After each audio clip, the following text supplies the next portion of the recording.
हाय दोस्तों, कैसे हैं आप सभी। मैं डॉक्टर अरंजस फिर से अपने YouTube चैनल पर आप सभी का स्वागत कर रहा हूं और आशा कर रहा हूं कि सभी ठीक है, मस्त है, एंजॉय कर रहे हैं। और मैं आ चुका हूं universal human values and professional ethics subject पे, यूनिट 3 पे मैं था और इसका पार्ट 2 कराने की पूरी कोशिश चल रही है और कोशिश रहेगी कि पार्ट 2 के अंदर ही ये पूरी यूनिट कंप्लीट हो जाए। आप सबको पता है कि थोड़ा सा पैनिक हो गए थे अपन सभी, आपके साथ मैं भी बहुत पैनिक था कि ऐसा कैसे हो सकता है कि बच्चों के एग्जाम और वो भी 2 दिन पहले ही एडमिट कार्ड आ जाए। हम सब ये प्रोबेबल करके बैठे कि जनवरी एंड से आपका पेपर शुरू होने चाहिए, फरवरी फर्स्ट वीक से आपके पेपर शुरू होने चाहिए। उसके एडमिट कार्ड अब जल्द ही आने वाले हैं, इसलिए अब से कमर थोड़ी कस लेनी है। थोड़ा क्वेश्चन हम भी ज्यादा कराएंगे, वीडियोस मेरे भी ज्यादा आएंगे और मैं भी आपके लिए फुल डेडिकेशन से अब बहुत ही ज्यादा वीडियो अपलोड करने की कोशिश करूंगा, ऐसा मेरा प्रण है। ठीक है, एमबीए थर्ड सेम में ये कॉमन सब्जेक्ट है, भले अपन ऑपरेशनल हो, मैनेजमेंट हो, एचआर हो, मार्केटिंग हो, आईबी हो, सबके अंदर universal human values and professional ethics subject है। बीटेक में ये सब्जेक्ट आता है। मैं आपको बता देता हूं, मैंने सब्जेक्ट लगभग हर स्ट्रीम में पढ़ा रखा है, मैंने खुद ने पढ़ा रखा है कॉलेज के अंदर, यानी बीटेक में भी ये सब्जेक्ट पढ़ाया है, एमबीए में तो पढ़ाया ही पढ़ाया है, बीबीए में भी ये सब्जेक्ट है, यूजीसी नेट में भी हम इसके 2-3 क्वेश्चन उड़ाते हैं और बीकॉम में जहां ऑनर्स आता है वहां पर ये कोर्स जरूर है। तो इनके लगभग सिलेबस पूरे के पूरे हर यूनिवर्सिटी के अंदर कॉमन है, क्योंकि यूजीसी अंडरटेकिंग होने के कारण या गवर्नमेंट स्टेट यूनिवर्सिटी होने के कारण इनके सिलेबस कॉमन ही रहते हैं। तो इसका आप कोई भी स्ट्रीम से कर रहे हो, आप मेरा ये वीडियो कवर अप कर सकते हो। ठीक है, तो एग्जाम कब है ये तो अभी कुछ ही दिनों में आपको पता चल जाएगा एग्जैक्ट डेट, लेकिन हमको तैयार हो जाना है क्योंकि जनवरी लास्ट वीक से या फरवरी फर्स्ट वीक से अपने प्रोबेबली एग्जाम शुरू होने वाले हैं।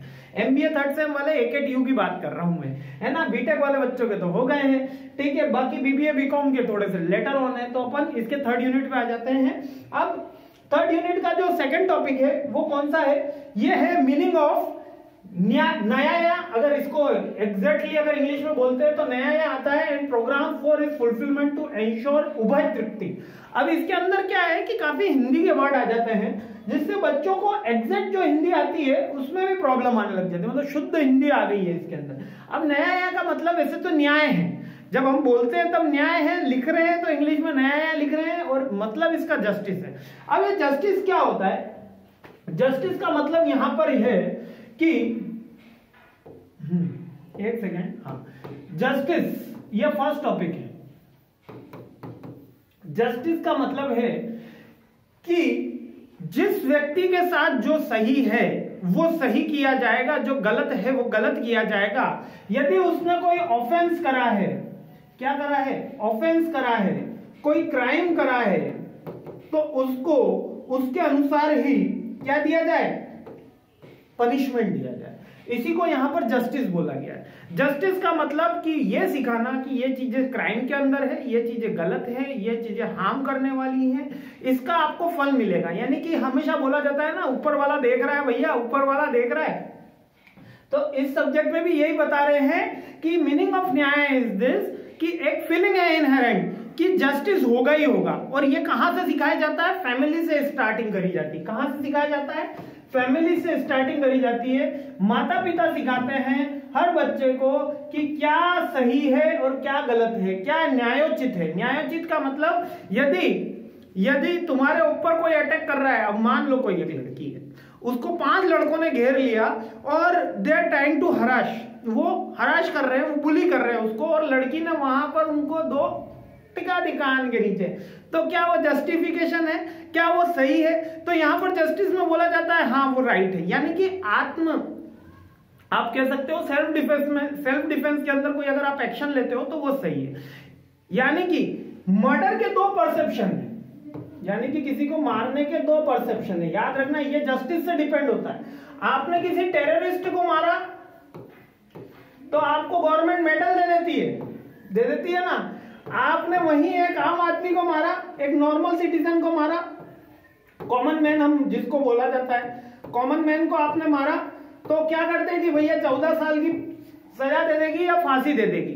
ठीक है, यहां पर क्या होगा, मर्डर किया है, 2 जनों का मर्डर किया है। अगर आपने टेररिस्ट का करा है तो क्या हुआ, मेडल मिल रहा है, प्रशंसा हो रही, भैया बहुत बढ़िया काम करा। और वही मर्डर आपने एक normal human being, common human being का करा, तो वहां पर क्या हो रहा है, वहां पे आपको सजा दी जा रही है। तो यहां पर आपको समझाया जाता है कि जो न्याय है इसका मतलब है it is different from one person to another person. होता सेम लेवल पे है लेकिन it is different from situation to situation. और ये कहां से अपब्रिंगिंग सिखाई जाती है, फैमिली से। It is a feeling, it is a perception towards the thing, it is a perception towards the thing.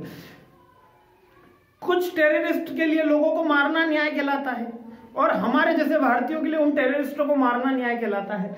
Depend, यही न्याय है। अब जस्टिस क्या है, justice is recognising values in relationship, their fulfillment, the right evaluation of the fulfillment resulting mutual happiness।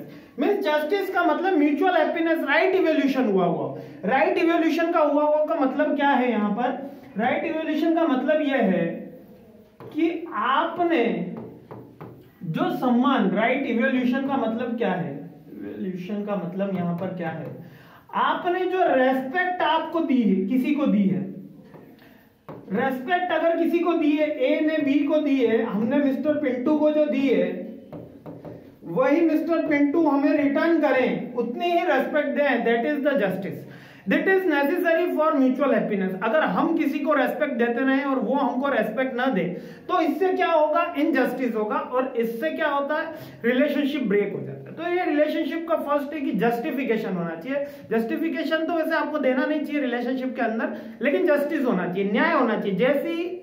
जैसा अपन ने respect दिया वैसा ही अपन को फल भी मिलना चाहिए। और ये कहां से फुलफिलमेंट स्टार्ट होता है, फैमिली से। यहां पर लिखा होगा फैमिली से, और उसके बाद वो सोसाइटी के अंदर अपब्रिंगिंग होता है। यानी पहले परिवार में जस्टिस होना चाहिए। एक माता पिता के 2 बच्चे हो, कौन से बच्चे, एक पेरेंट्स के मान लेते हैं 3 किड हैं, अपने ऊपर मत ले लेना जिनके 3 हो, तीनों ही बॉय हैं, तीनों ही बॉय हैं।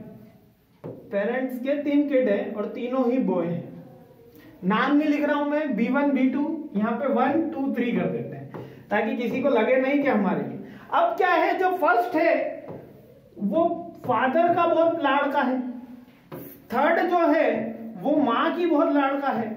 अब सेकंड बॉय को कोई लाड़ नहीं कर रहा है। यानी कि जब भी कोई कॉमोडिटी आती है, जब भी कोई गुड्स आता है फैमिली के अंदर, या तो बड़े के लिए आता है या छोटे के लिए आता है, मजले के लिए कुछ भी नहीं आता। इसको मजला बोलते हैं ना, मजले के लिए कुछ भी नहीं आता। अब क्या करा जाए, तो ये जब वो बच्चा देख रहा होता है, जब वो बड़ा हो रहा होता है, अपब्रिंगिंग हो रही होती है, तो अगर उसके पेरेंट्स ने उसको जो अगर सही से अपब्रिंगिंग नहीं करी, यहां पर उसकी अपब्रिंगिंग सही नहीं हुई, तो वो क्या डिमोटिवेट हो जाएगा, वो नेगेटिव थिंग्स में अट्रैक्ट हो जाएगा और वो जस्टिस नहीं मिल पाएगा और वो म्यूचुअल हैप्पीनेस नहीं रह पाएगी, मतलब फैमिली नहीं रह पाएगी, वहां पर कॉन्फ्लिक्ट इमर्ज हो जाता है। तो न्याय का मतलब, जस्टिस का मतलब म्यूचुअल इक्वल रेस्पेक्ट से है कि आप जो दे रहे हैं। और ये कहां से सिखाई जाती है, फैमिली से सिखाई जाती है। आपको महाभारत का एग्जाम्पल देता हूं। महाभारत के एग्जाम्पल में धृतराष्ट्र के अपने खुद के बेटे को तो बड़ा प्रेम दिया उन्होंने दुर्योधन को, लेकिन भाई का बेटा जो युधिष्ठिर था उसको प्रेम कम दिया। तो जब वहां पे उन्होंने इनजस्टिस किया कि माना कि ये तो मेरे काका का छोरा है, ये मेरा ताऊ भाई का छोरा है, इसको दूरी बना के रखनी है, तो वहां पर जब इनजस्टिस होता है तो इसका इंपैक्ट आपने एक बहुत बड़ी महाभारत की तरह देखा। तो यही इनजस्टिस में आपको बताने की कोशिश कर रहा हूं, that is the prime object in a relationship, कि आपको जस्टिस रखना है, पेरेंट्स को रखना है, फ्रेंड्स को रखना है, फैमिली में रखना है। स्टार्टिंग फैमिली से होती है और फिर बाहर सोसाइटी से होती है। एक जना आया आपके पास, आपने कहा मैं आपकी मदद इस कारण से नहीं कर सकता। दूसरा आपका जाति भाई बंधु आया, आपने उसकी तुरंत मदद कर दी। तो इनजस्टिस जब भी हुआ तो म्यूचुअल हैप्पीनेस कभी भी अचीव नहीं करी जा सकती, ये इसका कहना है। आई होप ये क्लियर हो गया होगा, नॉर्मल सा टॉपिक था, ठीक है। In the assistant the justice ensured in the family, सबसे पहले कहां होना जरूरी है, फैमिली के अंदर होना जरूरी है। There will be justice in all interaction we have in the world at large, यानी कि हर जगह प्रकृति में जस्टिस होता ही है। यदि हमने प्रकृति के साथ बुरा करा है तभी आज ग्लोबल वार्मिंग आ रही है। हम जितना एक्सप्लॉयटेशन करेंगे, हम जितना उसका शोषण करेंगे, प्रकृति भी हमारा उतना ही शोषण करेगी, ठीक है। और अगर हम प्रकृति के साथ सामंजस्य रहेंगे, हार्मोनी के साथ रहेंगे, तो प्रकृति भी हमारे साथ हार्मोनी के साथ रहेगी। तो सिंपल बात है ना। नेक्स्ट आ जाता है सेकंड, ये अपन ने अभी फर्स्ट पार्ट के अंदर इसके सारे पॉइंट मैंने कवर अप करे थे, जस्टिस देखा था। नेक्स्ट आ जाता है विश्वास। अब विश्वास क्या होता है? Trust is the foundational value. याद रखना, रिलेशनशिप की सबसे फाउंडेशनल वैल्यू क्या है? ट्रस्ट है। ये क्वेश्चन बार बार एग्जाम में पूछा जाता है। मेरे अकॉर्डिंग अभी बता देता हूं, ये मैंने अंतिम प्रहार से पहले बता रहा हूं, ट्रस्ट वाला क्वेश्चन सबसे ज्यादा इंपॉर्टेंट है। क्वेश्चन भी क्या आएगा वो भी बताता हूं। Trust is the foundational value in the relationship, explain. Trust is the key element in the relationship, explain. Explain the most fundamental value in the relationship. फिर आपको लिखना है ट्रस्ट के बारे में। तो ट्रस्ट और रेस्पेक्ट क्या होती है? देखो, दोनों अलग अलग चीजें। ट्रस्ट का मतलब होता है इन a relationship we assured to be an inherent wants होती है। मतलब कि ट्रस्ट है कि एश्योर्ड है कि यार वो ऐसा काम करेगा, यार वो ऐसा काम नहीं करेगा। मम्मी को देखते ही हमने उनसे खाना मांगा क्योंकि मम्मी आएगी तो खाना बनाएगी, तो ये क्या है? ट्रस्ट है। पिताजी को देखते ही धन की अपेक्षा करी गई, तो ये क्या है? ट्रस्ट है कि भैया वो आएंगे तो हमें पैसा मिलेगा, तो ये है ट्रस्ट। ट्रस्ट किसी भी रिलेशनशिप में जब तक ट्रस्ट नहीं होगा तब तक वो रिलेशनशिप को आगे नहीं बढ़ सकती। अब यहाँ रिलेशनशिप बॉयफ्रेंड गर्लफ्रेंड वाली नहीं है, या रिलेशनशिप पेरेंट्स और डॉटर सन की भी है, या ब्रदर्स की भी रिलेशनशिप है, या सिस्टर्स की भी रिलेशनशिप है, या सिबलिंग्स की भी रिलेशनशिप है, या फ्रेंड्स की भी रिलेशनशिप है। यहाँ पर हर तरीके का रिलेशनशिप की फाउंडेशनल वैल्यू किसको बोला गया है? ट्रस्ट को। सबसे पहले विश्वास होना जरूरी है कि ये काम कर सकता है, ये काम नहीं कर सकता। आपके बोला अरे वो तुम्हारे लिए भैया जी बुरा ही कर रहे थे, तो आपको भरोसा होना चाहिए कि ये मेरा दोस्त नहीं बोल सकता, आपने गलत करा है, या आपको भरोसा है कि ये बोला ही होगा उसने, तो ये ट्रस्ट है।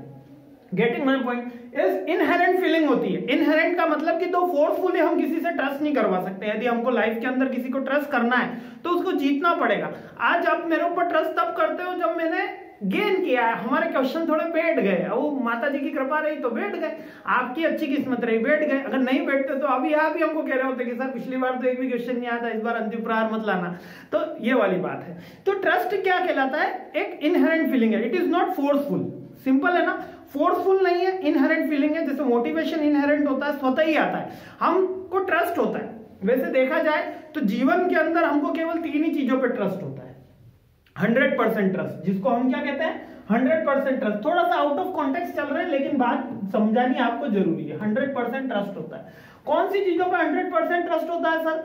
100% हमें ट्रस्ट होता है पहली साइंस के ऊपर। याद रखना, साइंस के ऊपर सबको ट्रस्ट होता है। यानी कि यदि अभी यहां पे लाइट का स्विच ऑन है तो लाइट रहेगी, ऑन हो जाएगी। गाड़ी में किक मारूंगा तो गाड़ी स्टार्ट हो जाएगी। साइंस के ऊपर 100% ट्रस्ट होता है।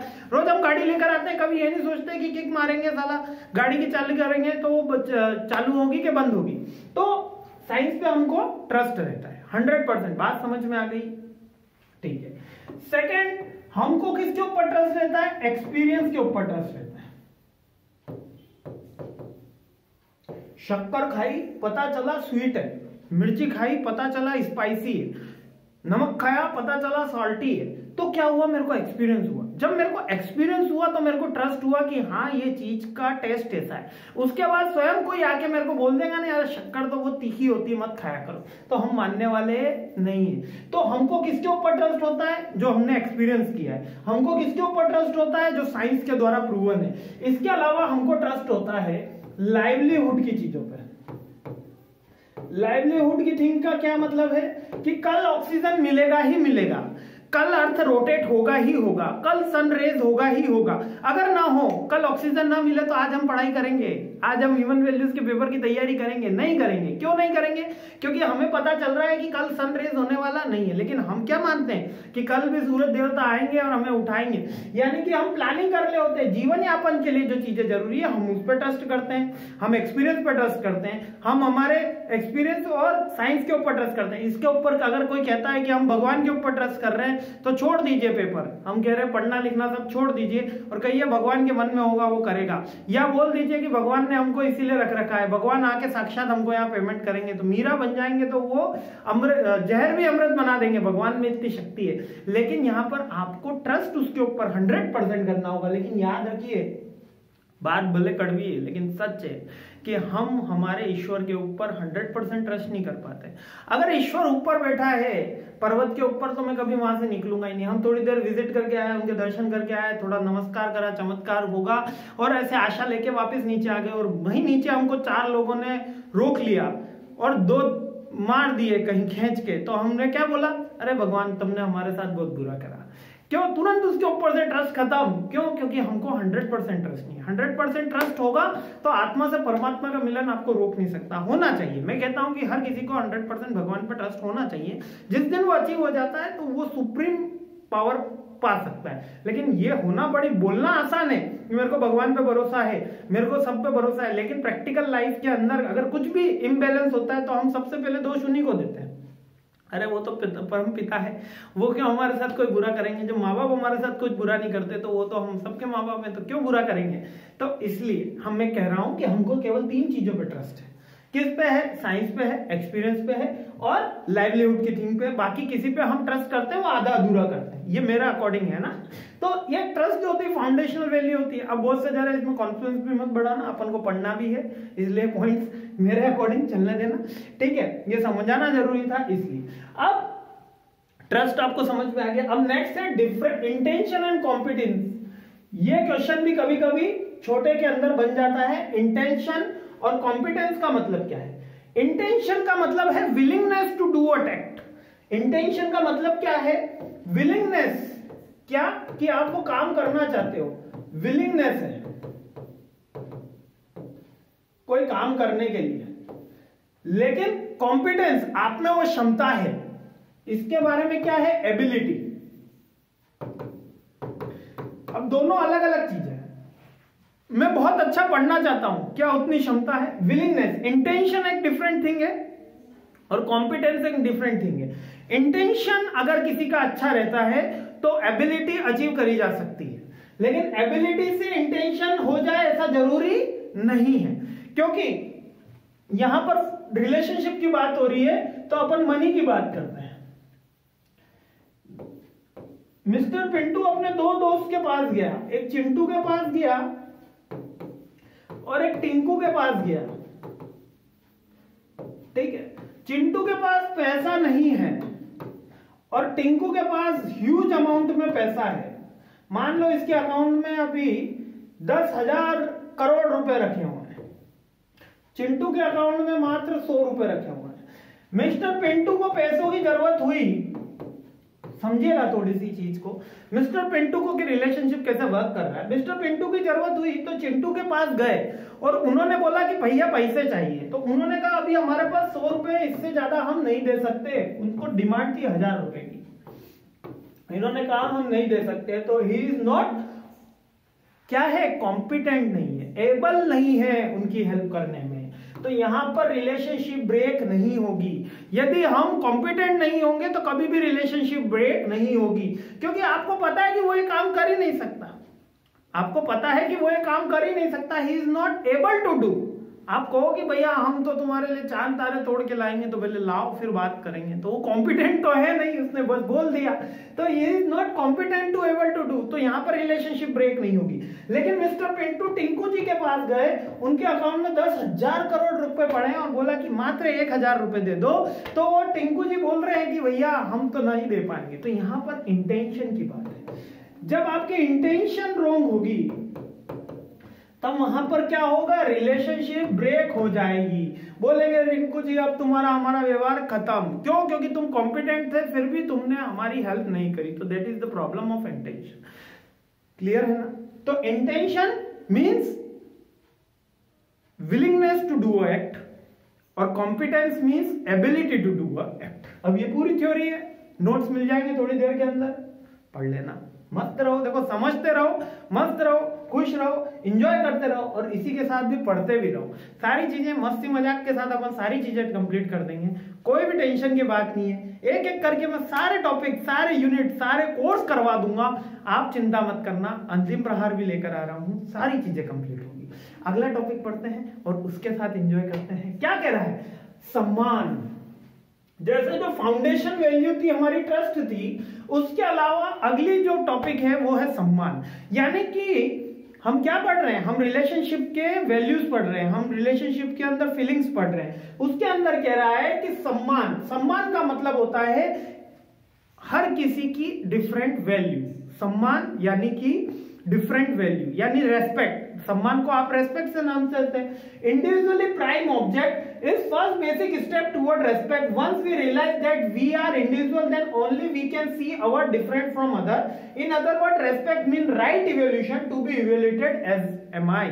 सम्मान का मतलब हमको वो सम्मान मिले जिसके हम जो है मीन्स के लायक हैं। तो सम्मान जब हम यहां पर बात कर रहा होता हूं मैं सम्मान की, यहां पर सम्मान की बात है। सम्मान का मतलब है राइट इवोल्यूशन, राइट इवोल्यूशन। और याद रखिएगा जीवन में भले आप किसी को कुछ दे सके ना दे सके, सम्मान भरपूर दिया करें।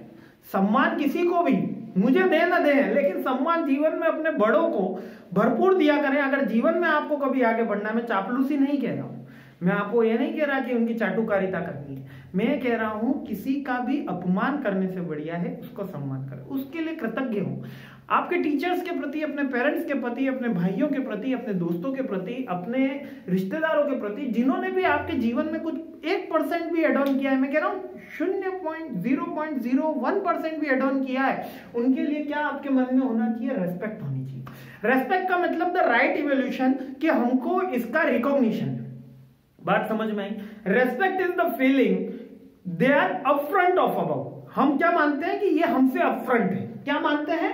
अपफ्रंट। यानी राइट इवोल्यूशन में क्या माना जाता है? अपफ्रंट। याद रखना सम्मान उन्हीं का होता है जो हमसे बड़े होते हैं। बड़े होते हैं मतलब कि एज वाइज बड़े नहीं कह रहा हूं, छोटों का भी सम्मान करना चाहिए, छोटों से प्रेम भी करना चाहिए, सम्मान भी करना चाहिए, लेकिन हमसे कहीं ना कहीं किसी न किसी स्किल के अंदर, नेचर के अंदर, किसी एबिलिटी के अंदर आगे होंगे, उनका क्या करना चाहिए? सम्मान करना चाहिए। तो that is the meaning of सम्मान। अब सम्मान और डिफरेंशिएशन दो अलग अलग थिंग है, और ये क्वेश्चन एग्जाम के अंदर आने वाली चीज है। ये आ गया है नेक्स्ट टॉपिक कि what is the difference between सम्मान एंड डिफरेंशिएशन। रेस्पेक्ट, सम्मान का मतलब है रेस्पेक्ट, इंग्लिश में रेस्पेक्ट बोलते हैं। Respect is the right evolution, थोड़ा सा लार्ज कर देता हूं। Respect is the right evolution and differentiation is the lack of understanding of respect. यानी यहां पर मैं बोलूंगा, जब मैं सम्मान की बात कर रहा हूं, किसकी बात कर रहा हूं? रेस्पेक्ट की, तो वहां पे मैं क्या कर रहा हूं? Right evolution.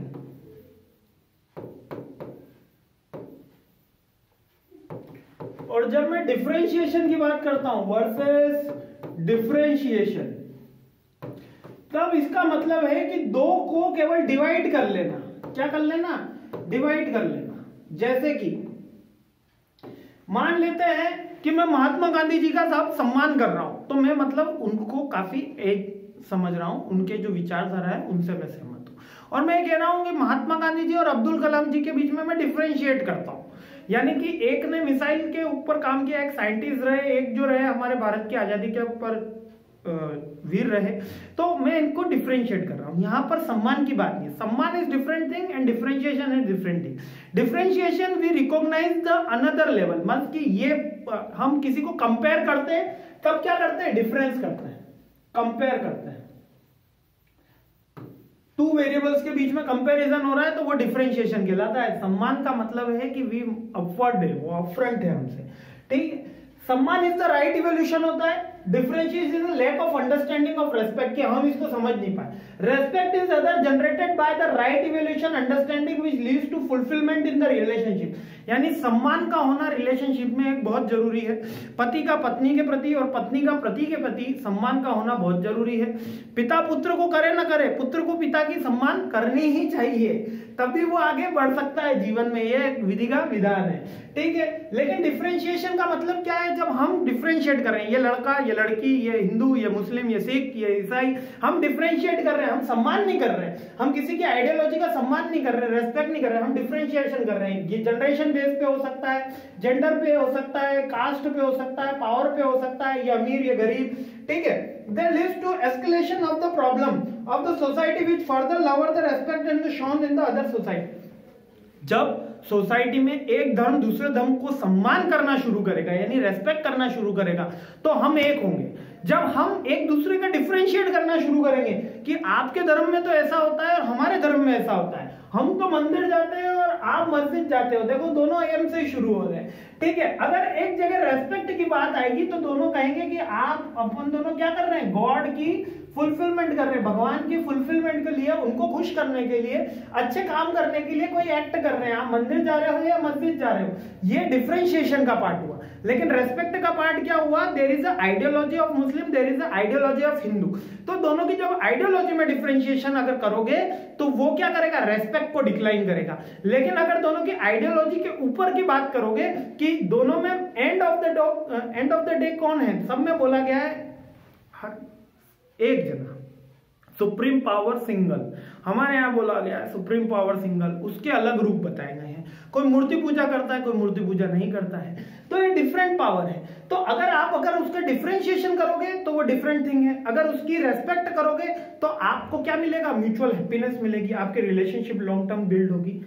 समझ में आया ना, यही सारे पॉइंट्स इसके अंदर लिखे हुए हैं, ठीक है। आप डिफरेंशिएशन करने के लिए तो हजार चीजें हैं, किसी को किसी से चेंज करना, लेकिन रेस्पेक्ट करना है का मतलब हम उसकी आइडियोलॉजी फॉलो करते हैं, हम उसके प्रति सम्मान करते हैं, भले हम उसको फॉलो करें ना करें, लेकिन सम्मान करते हैं। यहां पर यह बात क्लियर है। The other silent values in the relationship, अब ये तो अपन ने पढ़ लिया था, ट्रस्ट होना चाहिए, जस्टिस होना चाहिए, है ना, रेस्पेक्ट होनी चाहिए। लेकिन अदर कौन कौन सी वैल्यू होती है रिलेशनशिप के अंदर, पहला है अफेक्शन।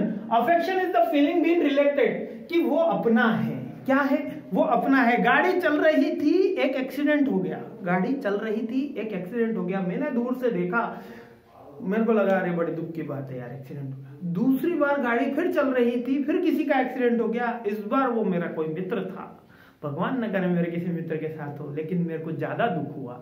क्यों, क्योंकि इस बार वो मेरा मित्र था। That is the power of affection. When we are in the relationship we affect each other. हमें क्या होना चाहिए, अफेक्शन, यानी प्रभावित होते हैं हम एक दूसरों से, ज्यादा लगाव होता है, इसको हिंदी में बोलते हैं लगाव।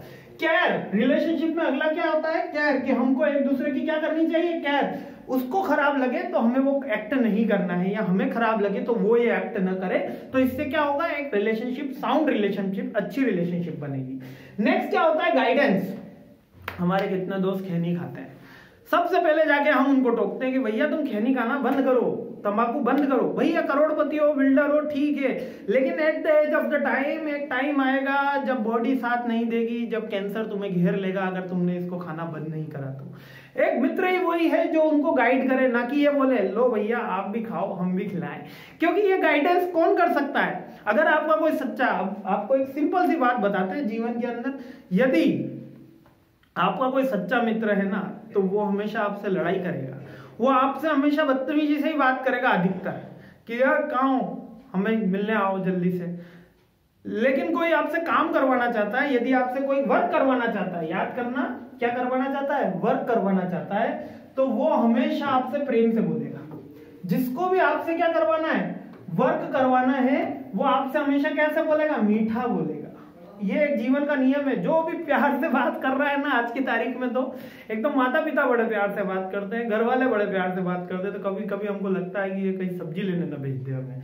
तो जो वर्क करवाना चाह रहा होता है वो आपसे प्यार से बात कर रहा होता है, वो मृदुभाषी होता है। लेकिन जिसको आपसे कोई काम नहीं है, वो आपका सच्चा मित्र है, वो हमेशा उसकी बातों में ही आपको ऐसा लगेगा कि ये पत्थर मार रहा है। तो गाइडेंस जब होता है ना, तो याद रखना वो हमेशा कठोर शब्दों का प्रयोग करके होता है। भैया मर जाओगे ये खाओगे तो। कोई बोलता है, मित्र ही बोल सकता है, शत्रु बोलता है, शत्रु तो चाहता है कि मर जाओ, ठीक है। तो गाइडेंस क्या होता है, रिलेशनशिप में हमको गाइड करना चाहिए। रेवरेंस, रेवरेंस का मतलब क्या है, acceptance of excellence in the other is called the reverence.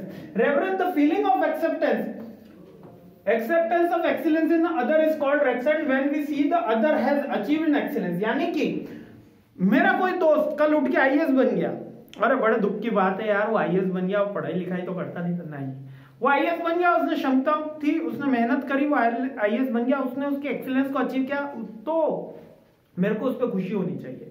मैं यकीन मानिए आपकी खुशी के ऊपर केवल और केवल आपके सच्चे मित्र, आपके माता पिता, और आपके रिश्तेदार तो अब बचे नहीं ऐसे, पर कुछ के रह गए हैं, वही आपके खुशी में खुश होते हैं। तो यह कहलाता है रेफरेंस, कि आपकी किसी एक्सीलेंस या अचीवमेंट पे सेम, जैसे कि आपकी बुराई पे वो दुख होंगे, जैसे अफेक्शन रहेगा कि आपको अगर कोई बुरा होता है आपके साथ तो वो दुखी होते हैं, इसलिए साथ आपके साथ कुछ अच्छा होगा, आपने कोई अचीव किया, एमबीए में अच्छा अचीव किया, कोई जॉब अच्छी लगी, कोई मिठाई लेकर आया, किसी खुशी की प्रसंग आया, तो उस पर वो खुश भी हुए, दैट इज कॉल्ड रेफरेंस। समझ गए? Feelings of acceptance of acceleration, कि आप हमसे इस मामले में अच्छे हो, आपने बहुत अच्छा किया, बहुत बढ़िया, ताली की बात। तो ये कहलाती है कौन सी? Other inherent qualities. नेक्स्ट है glory. Glory, each other wants to live the continuous happiness and prosperity. Each one has the similar faculty of natural acceptance. Glory is the feeling someone who has made effort for excellence. Glory का मतलब है क्या है कि यहाँ पर अपन मानते हैं रिलेशनशिप में ग्लोरी का मतलब कि हम सभी चाहते हैं कि हम सभी प्रेम से रहें। कोई भी अगर आपके रिलेशनशिप में कि मैं जा रहा हूं कि आज मेरे छोटे भाई को कैसे मारा जाए, कैसे उसको परेशान किया जाए, तो it is not a glory. आज हम कैसे अपनी चीजों का समाधान की ओर जब जाएंगे तो वो कहलाता है ग्लोरी। समझ में आ गया? बस इसको इतना ही समझना है। ग्रेटिट्यूड, ग्रेटिट्यूड का मतलब है कृतज्ञता, मतलब कि आप उनके लिए जो भी उन्होंने अपने जीवन के लिए आपके लिए करा है, उनके लिए आप उनसे कृतज्ञ रहे, आप उनके मतलब माने, फीलिंग करें, एक्सेप्ट करें कि उन्होंने आपके लिए लाइफ में कुछ करा है। Gratitude is the feeling acceptance who have made effort for my excellence, यानी आपको बनाने के लिए। सबसे ज्यादा ग्रेटिट्यूड किसके लिए होना चाहिए? आपको आपके माता पिता के लिए। मैं कहता हूं गुरु के लिए बाद में, सबसे ज्यादा ग्रेटिट्यूड आपको आपके माता पिता के लिए होना चाहिए, उसके बाद आपके स्कूल के गुरु, उसके बाद कॉलेज के बंदों का नंबर आता है। हमारा कहीं भी नंबर नहीं है। देखो मैं तो आपका एक फ्रेंड हूँ, इसलिए मेरे ऊपर कोई ग्रेटिट्यूड की अपन को जरूरत नहीं है। हमको तो आप बताइए कि मेरे को कहाँ इंप्रूवमेंट करने की जरूरत है, कि कहाँ से हमको चीजें और सीखनी है, लेकिन ग्रेटिट्यूड होना चाहिए। जब रिलेशनशिप में ग्रेटिट्यूड होगा तो इसका मतलब है कि यदि हम कृतज्ञ होंगे, यदि हमारे लिए कोई कुछ एफर्ट करता है, कभी बोल के तो देखिए कि मम्मी आज अच्छा खाना बनाया, मम्मी और अच्छा खाना खिलाएगी, ठीक है। पिताजी को बोलिए शर्ट बड़ी अच्छी लाए आप हमारे लिए, ये कपड़े बड़े अच्छे लाए, तो that is the point of gratitude. Next, love. We love each other, हमें प्यार से रहना चाहिए। रिलेशनशिप की अदर वैल्यू है love is the emotion of strong emotion, affection and personal attachment. Personal attachment, we love each other, ठीक है। तो रिलेशनशिप की कुछ फाउंडेशनल वैल्यू भी रही, कुछ अदर वैल्यूज भी रही, इसके अंदर लव भी है। आखिरी अपन इसके वैल्यू, अच्छा लव केवल गर्लफ्रेंड बॉयफ्रेंड वाला ही नहीं है, अब हीर रांझे वाला ही नहीं है सॉरी, ब्रदर सिस्टर का भी है, ब्रदर ब्रदर का भी है, सिस्टर सिस्टर का भी है, पेरेंट्स लव भी है, सिबलिंग लव भी है, ठीक है। तो यहाँ पर लव का मतलब म्यूचुअल अफेक्शन एंड क्या कह सकते हैं, स्ट्रॉन्ग फीलिंग है कि उसको साथ बुरा होता है तो हमें बुरा लगता है, उसके साथ अच्छा होता है तो हमें अच्छा लगता है। अफेक्शन काइंड ऑफ फीलिंग है, लेकिन अनदर लेवल पे, ठीक है। और लव का मतलब यहाँ पर त्यागना है। लव का मतलब यहाँ पर यह नहीं है कि मम्मी ने खाना बनाया तो कल से अब तुम हमारे बुढ़ापे में हमारी सेवा करोगे, ऐसा नहीं बोला जाता है।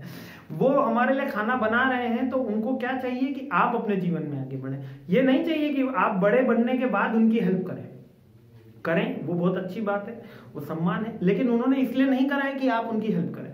वो लव है। लव क्या सिखाता है? समर्पण, त्याग, यानी कि इज नॉट कि गिव एंड टेक का, वो फिर रिलेशनशिप नहीं हुआ, इट इज अ बिजनेस। हमने आपको बर्थडे पे गिफ्ट दिया था तो आपको भी हमें बर्थडे पे गिफ्ट देना है, that is not a love. Love का मतलब हमने आपको बर्थडे पे गिफ्ट दिया है तो आप दे या न दे, हमारा लव खत्म होने वाला नहीं है, तो that is the high emotional feeling. Clear है?